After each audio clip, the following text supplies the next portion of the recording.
With Jehovah Witness Convention 2024, there seems to be a change in the doctrine about Jesus, that Jesus, they can have everlasting life through Jesus.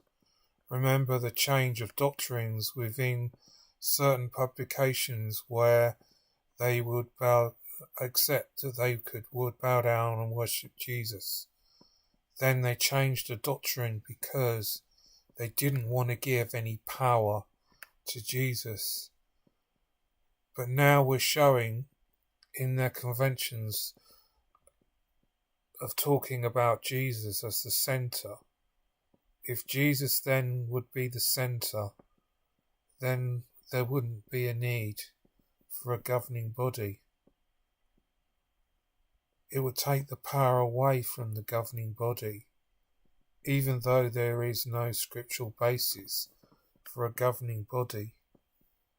In the Bible we see that Jesus is the centre and following, not controlling people as the governing body, but as Paul said, the model to follow his footsteps.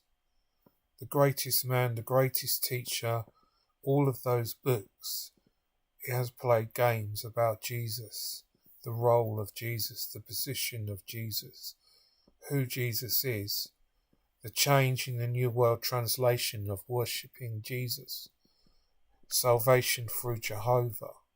It needs to make its mind up, but it's becoming more like Christianity. And so the theme of Jesus is back again. So it's centred on Jesus. It's not centred on a governing body. Without them realising, this may seem to give Jesus back the power that Jesus had as a model, not as a controlling freak, not as an elder, not as a communist government of the governing body.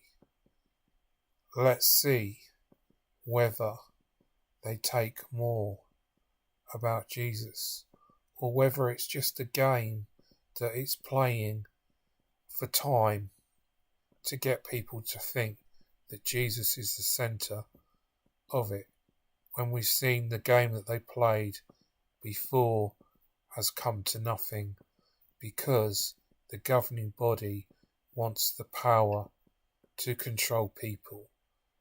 If it brings centre to Jesus, then there would be no need for a governing body. It would need to be removed so that people could worship Jesus.